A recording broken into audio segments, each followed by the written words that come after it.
നമസ്കാരം. കോതമംഗലം താലൂക്കിലെ ചീക്കോട് കൂവപ്പാറ മേഖലകളിൽ കാട്ടാനയുടെ സാന്നിധ്യം.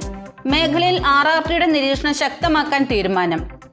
കീരമ്പാറ പഞ്ചായത്തിലെ ചീക്കോടും സമീപ പ്രദേശങ്ങളിലും കഴിഞ്ഞ ദിവസം രാത്രിയിലാണ് പെരിയാർ നീന്തിക്കടന്ന് 3 ആനകൾ എത്തിയിട്ടുള്ളത്.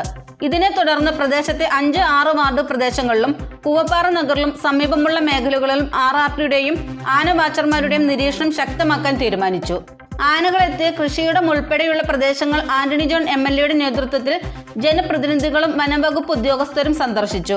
പഞ്ചായത്ത് അംഗം Sini Biju, deputy range officer PK Sainuddin, RRT staff, section officer, Kothamangalam section staff MS Sasi, KO Kuriakose എന്നിവരും MLAയോടൊപ്പം ഉണ്ടായിരുന്നു.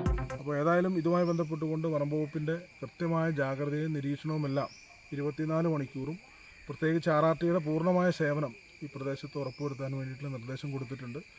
ഇപ്പോൾ നിലവിൽ ആനകളുടെ ഒരു നീക്കം അത് ഏത് പ്രദേശത്തേക്കാണ് നീങ്ങുന്നത് എന്നെല്ലാം കൃത്യമായി വീക്ഷിച്ചതിന് ശേഷം നമ്മൾ നേരത്തെ ചെയ്തതുപോലെ തന്നെ പെരിയാർ കടത്തി വിടുന്ന നിലയിലേക്കാണ് നമ്മളിപ്പോൾ ആലോചിച്ചിട്ടുള്ളത്. ഏതായാലും ജനങ്ങൾ ആശങ്കപ്പെടേണ്ട സാഹചര്യമല്ല. വനംവകുപ്പിൻ്റെ പൂർണ്ണമായ നിരീക്ഷണം പ്രത്യേകിച്ച് RRT ട്രെയിൻ ചെയ്തിട്ടുള്ള RRT ടീമിൻ്റെ പൂർണ്ണമായ സേവനം ഈ മേഖലയ്ക്കകത്തുണ്ടാകും. പഞ്ചായത്തിൻ്റെ 6ഉം 5 വാർഡുകളിലാണ് ഇപ്പോൾ ആനകളുടെ സാന്നിധ്യം കണ്ടെത്തിയിട്ടുള്ളത്. പ്രിയപ്പെട്ട വാർഡ് മെമ്പർമാരടക്കം പഞ്ചായത്ത് പ്രസിഡന്റ് ഉൾപ്പെടെ ജനപ്രതിനിധികളും പൊതുപ്രവർത്തകരും ഈ പ്രദേശത്തെ ജനങ്ങളെല്ലാം ചേർന്നുകൊണ്ട് വനംവകുപ്പിനോട് ചേർന്ന് നിന്നുകൊണ്ട് അതിൻ്റെ കാര്യങ്ങളെല്ലാം ക്രമീകരിക്കുന്നുണ്ട്. ഏതായാലും നല്ല നിലയിലുള്ളൊരു ജാഗ്രത വനംവകുപ്പിൻ്റെ ഭാഗത്തു നിന്നും ഈ പ്രദേശത്ത് ഉണ്ടാകണമെന്നുള്ള ഒരു നിർദ്ദേശമാണ് നമ്മൾ കൊടുത്തിട്ടുള്ളത്.